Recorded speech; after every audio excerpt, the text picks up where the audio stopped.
Oh, hi. I've recently gotten into turn-based RPGs. I just love how structured everything is. You know exactly what you're getting into. It's the kind of structure that I've missed in my life. So I'm starting to incorporate elements of turn-based RPGs into my life, starting with turn-based discussions. Okay, my turn. So I recently got into turn-based RPGs. They're not the most fun kind of game, but I've kind of gotten into You guys them. played that new Pokemon? And oh my gosh, Yeah, it was. no, it's Did my you- turn. it was my turn. It's my turn, dude. Yeah, on second thought, this may not work with everything.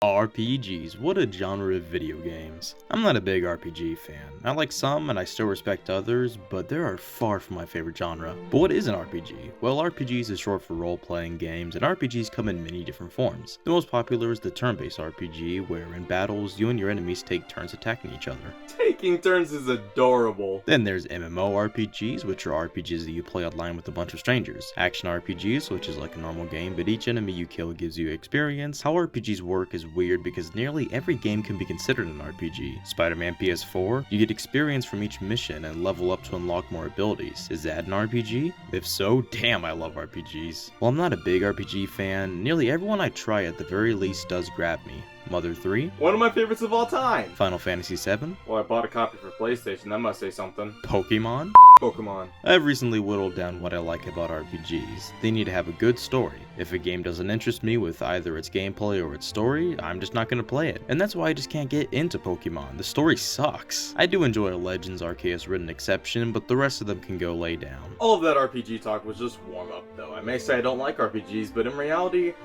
I do enjoy most of the RPGs I play.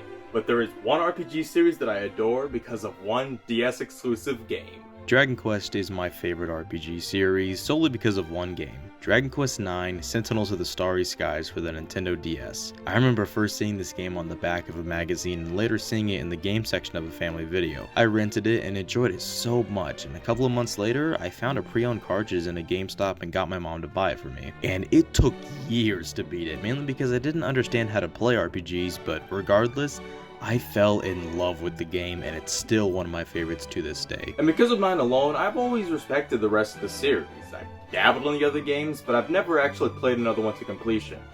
But I do want to do that, so I'm going to start with the first game in the series, Dragon Quest. Dragon Quest, the first entry in the Dragon Quest series. Really? The series was created by Yuji Horii, who wanted to take the computer RPGs he saw in the West and simplify them for a Japanese audience. Dragon Quest released for the Famicom in 1986 in Japan and took the country by storm, and since then has been one of the most popular game series in Japan. It would go on to get 10 more numbered entries along with 2 mini spin-offs to count, along with even more spin-off films, mangas, animes. It truly is a sensation in Japan. Now in America, nobody knows what this is. Dragon Quest made its way to America on the NES in 1989 as Dragon Warrior, due to the name Dragon Quest already being used over here. That trademark expired in 2005, however, and since then, the series has gone by Dragon Quest, getting almost all mainline titles over here, with the Dragon Quest X shape exception. And the series has done fine over here, but considering the fact that I went to 5 different stores and couldn't find at the very least a used copy of Dragon Quest XI's,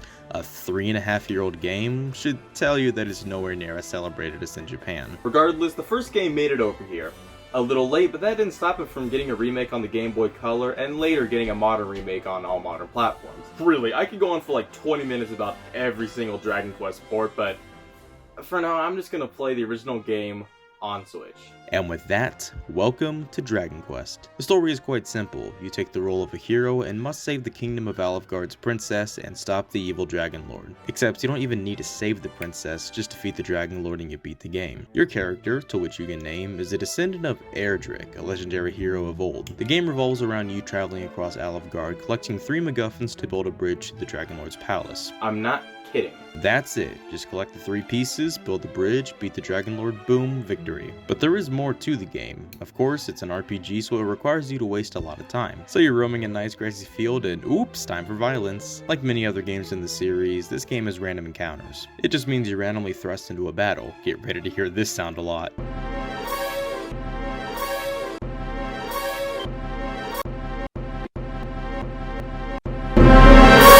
Random encounters are annoying, but they're also important as battles are a necessary part of the game. For each battle you complete, you get experience points based on the enemy you fought, and once you obtain a certain amount of experience points, you level up with a ton of stats increasing. And that's the gameplay loop of RPGs. It's all about fighting the same monsters over and over again so you become more powerful. Grinding is what it's called, just running in circles to trigger enemy encounters to get points to level up. It's a core part of the game, and my God, is it boring. However, you're often grinding for more than just experience, boys, as there's also gold. Do you ever squish a spider and get $20 for doing so? Like experience points, each fight gives you gold, which can be spent on a variety of things. Weapons and armor to make yourself more durable and do more damage, but also healing items and chimera wings which let you travel. There are a bunch of towns throughout the game, some of which you need to visit multiple times, and you'd think that these fast travel items would help you do so.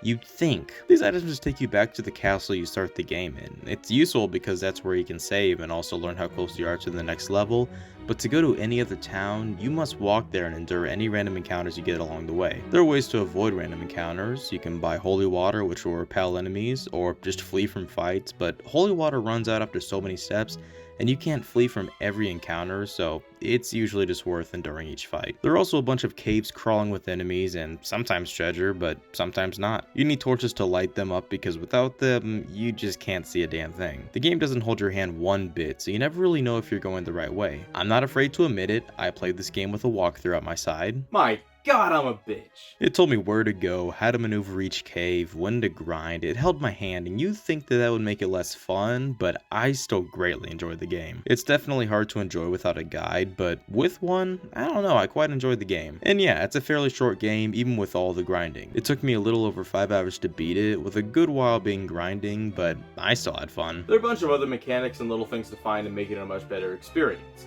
Such as? Back to the combat with the random encounters, you can attack but also cast spells. There are only a few spells, a couple of healing ones, a couple of fire-based ones. You have Snooze, which can put your enemies to sleep, Fizzle, which will stop enemies from casting spells, Glow and Holy Protection serve the purposes of torches and holy water at the cost of MP, and Evac and Zoom. Evac will remove you from a cave, and Zoom will take you back to the castle. There are nowhere near as many spells as in later entries, but I think all the spells here are perfect. There are also some special items, of course all the story items that lead to the MacGuffin, but also special armor such as Erdrick's armor. It makes you invincible to poison and heals you with every step, which makes it a must get. You can also of course save the princess, keyword can. She's just in a random cave guarded by a dragon. Defeat the dragon and you bring her home and she's so damn loyal to you. She gives you a pretty useful item, the princess's pledge, which will tell you how many experience points you are from the next level and how far you are from the castle. And yeah, those are all nice things, but here's one big negative.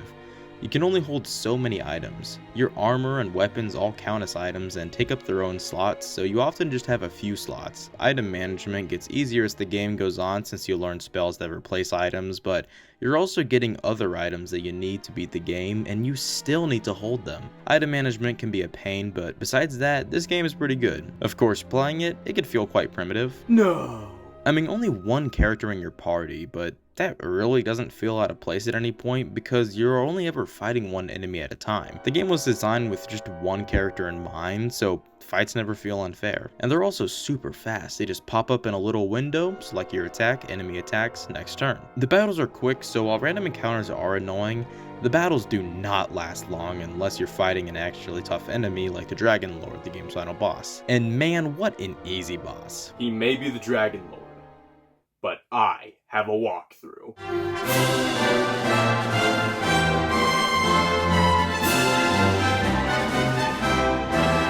After defeating him, you go back to the castle where the king is waiting to congratulate you. The princess also comes and asks if you can take her with you, and you can say no, but hey, he does so in the canonical ending, so why not? Now this is a modern remaster, and man, I don't know how to feel about how it looks. All the backgrounds look great, but the hero and his animations look pretty low budget, like a cheap Flash game. I did get used to it though, but all the monsters, they look fantastic, all hand-drawn and colorful. One of the best aspects of Dragon Quest is the monsters, and this game is no exception, especially with the gorgeous art. Besides that, there isn't much to say.